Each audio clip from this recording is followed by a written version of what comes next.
Isang mapagpalang araw po ng Huwebes, November 27 na po, 2025. Kabayan, meron pa rin po tayong pinaka-latest na weather update sa lagay ng ating panahon. Pero bago natin simulan yan, please don't forget to like and subscribe and then pahit na rin po ng notification bell. Maraming salamat po. Magandang balita po, nakalabas na po ng ating Philippine Area of Responsibility ang bagyong Berbena. Ito pong bagyong Berbena, kahit nakalabas na ng ating par ay patuloy pa rin po nagbibigay ng mga pag-ulan dahil sa kanyang trap or extension po ng hangin. So ito po, alamin natin yung mga detalye. Ang bagyong Berbena po mga kaibigan ko, kanina pong alas 2 ng madaling araw, huli siyang namataan 210 kilometers northeast of Pag-asa Island, Kalayaan, Palawan. So, yung mga lugar na kanyang sunod-sunod na dadaanan ay sa labas na ng ating Philippine Area of Responsibility.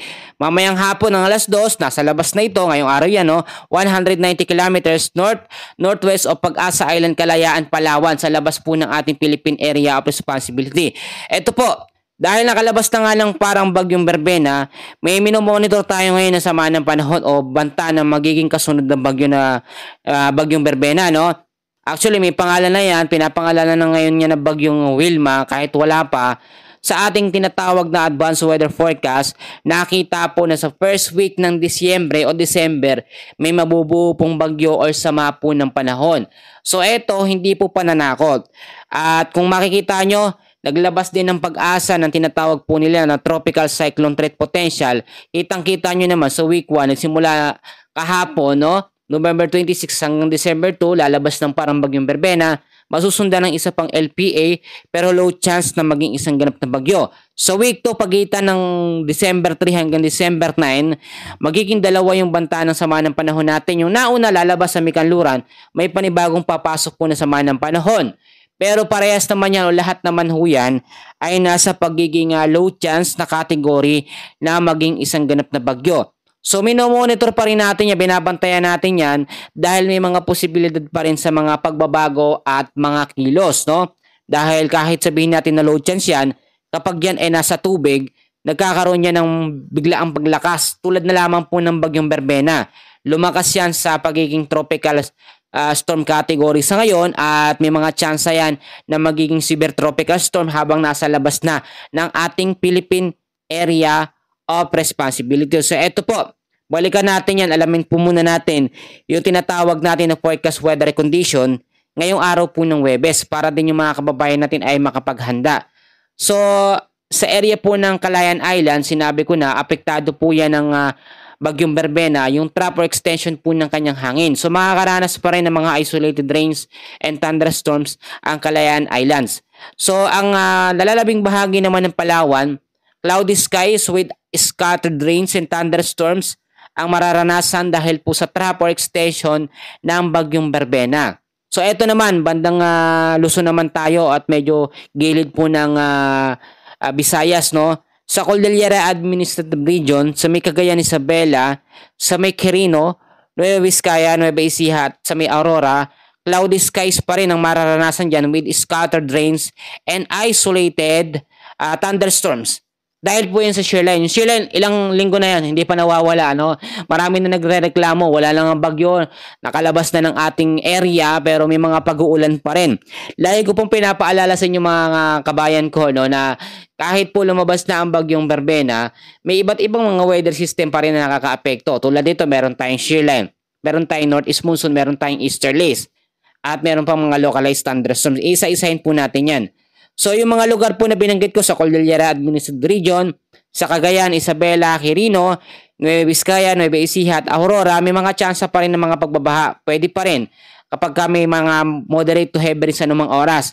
At doon din sa mga landslide prone area.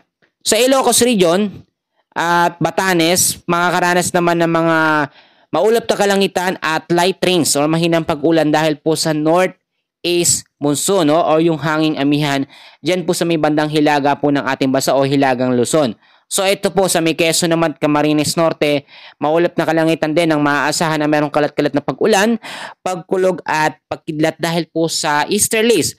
Ang easterlies po ay yung mainit na hangin o maalinsang hangin na nanggagaling po sa may karagatang Pasipiko.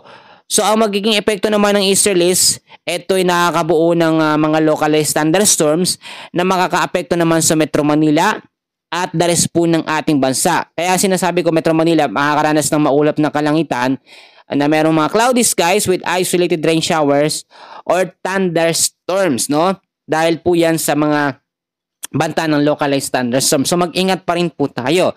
So ito mga kaibigan ko, lagi kong sinasabi sa inyo, yung nakikita natin sa advanced weather forecast na banta ng susunod na bagyo at may pangalan na nga, tatawagin bagyong Wilma, hindi po yan nakikitaan sa ngayon, as of now, no, na magiging typhoon o super typhoon category.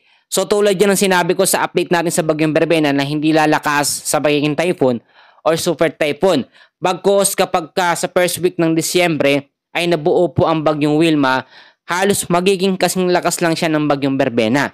So paano ko po nasabi mga kaibigan, doon sa tinatawag po natin na tropical cyclone threat potential, halos parehas yung galawan nitong banta ng bagyo sa first week ng Disyembre, yung bagyong Wilma na tatawagin nga pong ganon, kagaya sa senaryo ng bagyong Berbena. Yung bagyong Berbena, bago pa yan mabuo, last week pa, no, ay sinasabi nila malakas daw na bagyo. Ang dami nagkakalat ng mga fake news, sinasabi malakas na bagyong Berbena. Pero nung sinilip natin sa ating advanced weather system or forecast, mahinang bagyo lang. Kasi lalabas naman na yan. Makikita naman yan sa track and intensity forecast natin mga kaibigan, lalo na dun sa area of probability niya. Lalabas yan kung magiging malakas na bagyo ang isang samahan ng panahon. Kaya yung sinasabi nila na bagyong Wilma na kasunod ng bagyong Berbena na malakas daw, hindi po totoo yun. Ito po, no, sa forecast natin, nakikita niya yan ay papasok lamang sa pagiging kategorya na tropical depression kung sakali kung maging bagyo. Pero kapag walang weather system o ibang hangin na makakaapekto dyan sa bagyong Wilma na mabubuo sa first week ng Disyembre, hindi po yan lalakas or may mga tsansa na baka hindi pa po yan maging bagyo. So asahan nyo, sa mga susunod na mga araw ay mas magandang mga panahon pa or magandang panahon pa ang ating mararanasan.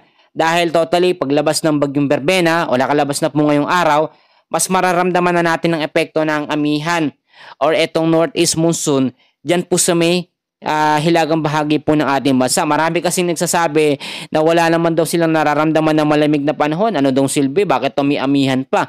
So eto, explain ko sa inyo mabuti. Bandang extreme northern Luzon, yung mga Batanes area, Babuyan Islands, diyan nakakaranas ng malamig na panahon. Pero dito bandang Metro Manila, sa Visayas at Mindanao, hindi pa masyado dahil hinaharang yan ng iba't ibang weather system. Etong easterly, sinasalubong ang amihan, kaya tuloy nabubuo ang shearline. Kaya imbis na malamig na panahon ng ating mararanasan, nababawasan.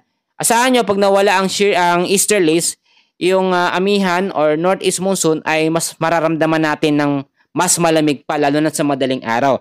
So ngayon mga kababayan, yan po muna ang update natin sa lagay ng ating panahon ngayong araw po ng Huwebes. Maraming salamat at God bless po sa inyong lahat.